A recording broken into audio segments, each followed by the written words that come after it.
Maybe we can get it to change some color for you. There it goes.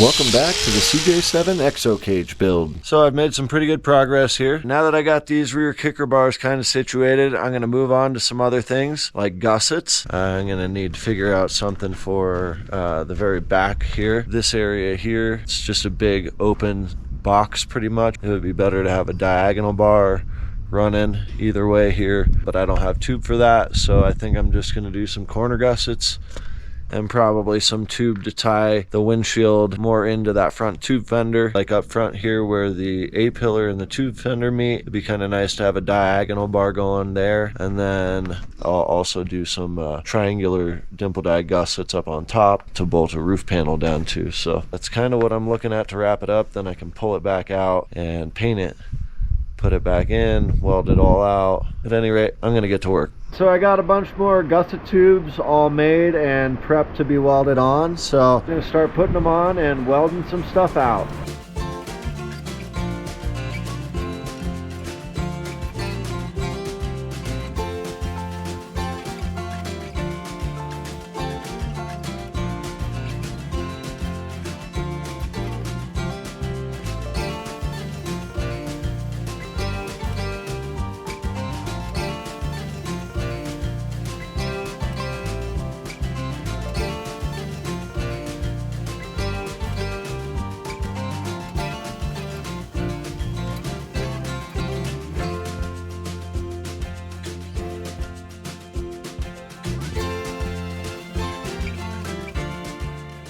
The whole time throughout building and designing this, the idea has always been to try to maintain room for a seat in the rear so that I could have 3 people if I wanted. I really don't have a need for it, but it seems kind of like a nice thing every once in a while potentially. So that kind of prevented me from putting an X in the back here, which would be good for the diagonal side-to-side stability. And it also kind of complicated potentially putting some rear kicker bars in here. I thought that this was maybe a good alternative, some diagonal support down to some vertical support. Unfortunately, the problem is that this creates a real hazard potentially. If anything were to fail in here, this became dislodged and this folded back, the driver or passenger could get skewered by this thing. So I'm going to just go ahead and take this out. I think I'm going to start with the stuff on the top so that I can attach a roof panel to it.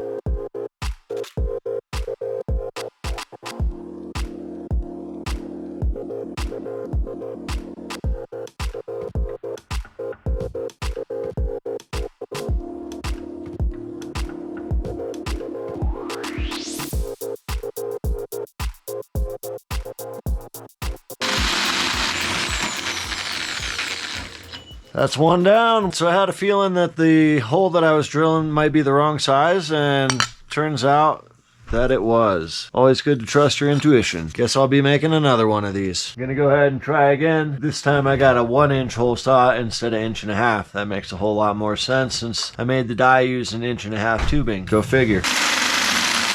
Hey, that's a lot better. One more of those to do and I'll be ready to press the dimples. Time to press some dimples. Didn't fully seat right there. Everywhere else is pretty good.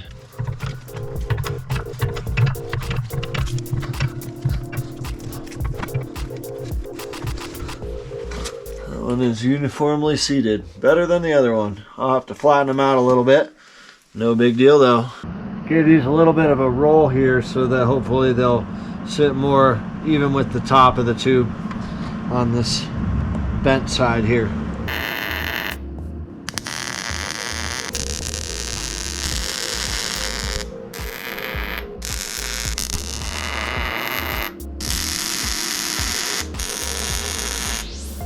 I'll reassess it all before I go ahead and burn it all in, but all in all, pretty happy with that.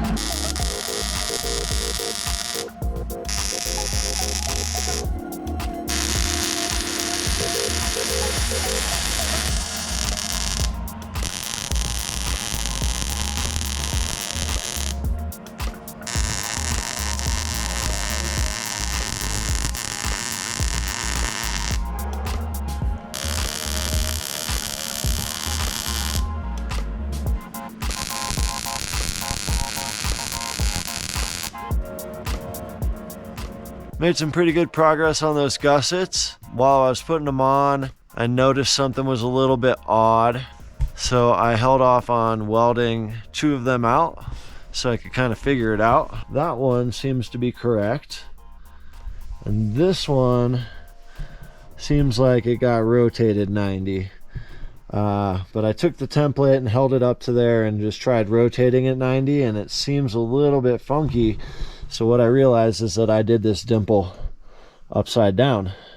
Should have come through this way, then it would have been able to rotate to where the other one is and lined up perfectly. So I'm gonna try to make it right real quick before I move on and weld those out. Also, this corner ended up being a little bit lower on this tube than any of the other ones did, so it would be good to address that as well. I had to bend those a little bit to get them to match the radius of the A-pillar on that outside edge there. This is all mostly just for the roof paneling anyway, but it is all 1/8 inch gussets. They will definitely help add some strength to the structure as well. That's not it. That is. That's what it is. I guess I'll be making another one.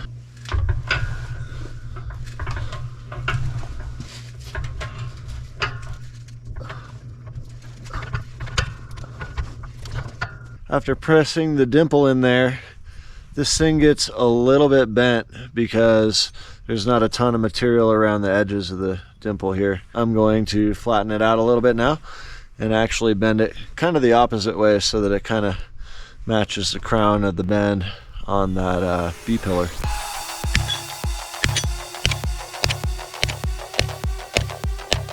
Now I just got to figure out which edge exactly needs to be bent to match the B-pillar.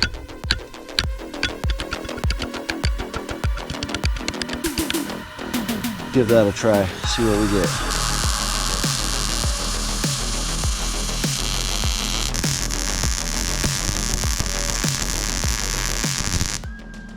I've got basically all the pieces that I want to get on there. It's time to get to all the welds that I couldn't access because they were too close to the body to get the welding gun in there. And a couple spots I left because they were upside down, and I'll get them cleaner with it off the vehicle flipped over. So we got this hoist for our truck here, and we're going to try plucking it straight up. We were moving it with 2 people before, but with all this extra tube on it, it's probably going to be a little bit tough to pull that off. So fingers crossed that this works. Hopefully we'll get it off, finish welding it up, prep it for paint, and with any luck, maybe I'll get it painted before it's too late and too cold to get it painted. So we'll see what happens with that, but I at least got to finish welding it out.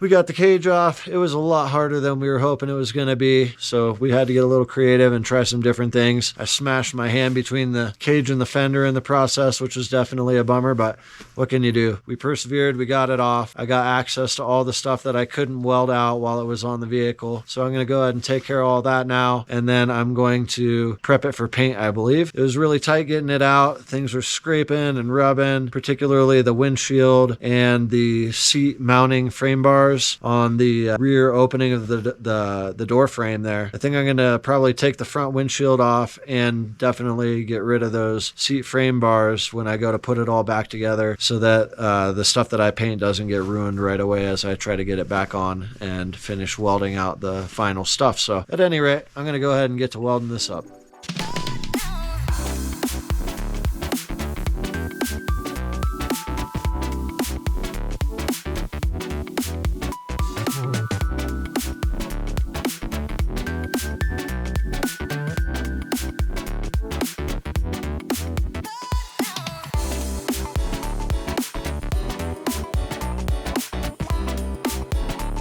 I have begun the process of doing some sanding. Got this cool new belt sander thing that's making life a bit easier for me. So I'm going to do a bit more of that, and then I'm going to get this thing flipped over and finish out the welds that are all upside down right now. So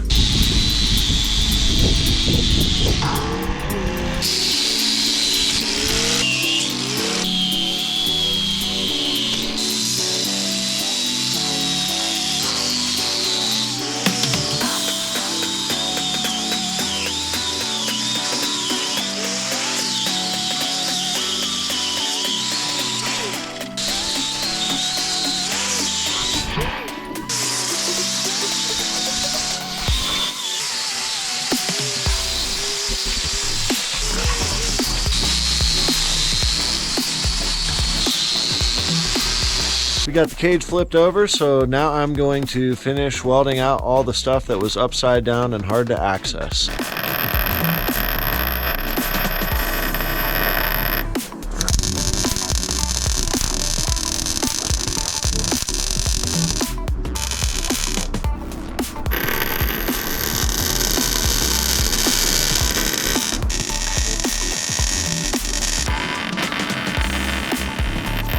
Well, that's about a wrap on that stuff. I'm gonna run around and double check and make sure I got everything, but I'm gonna do some more sanding. And I've also got a couple additional bars to put in here between the harness bar and the B-pillar to make a truss out of this upper part here. So I have some more lateral bracing side to side, since I couldn't do an X back there to the frame. That's what it is, but I got those mostly ready to go. I just got to do a little fine tuning on the fitment, and then I can get those welded in as well.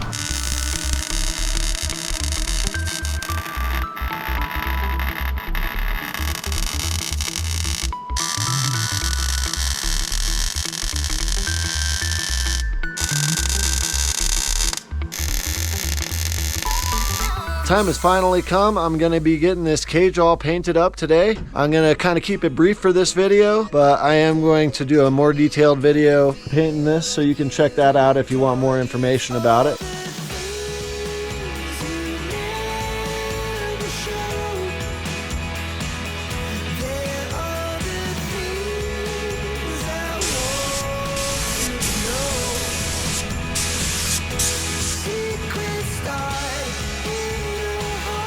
Maybe we can get it to change some color for you.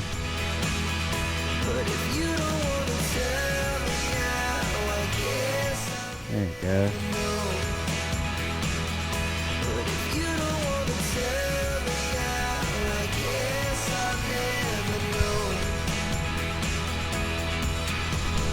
Thanks for watching. Please like, share, and subscribe.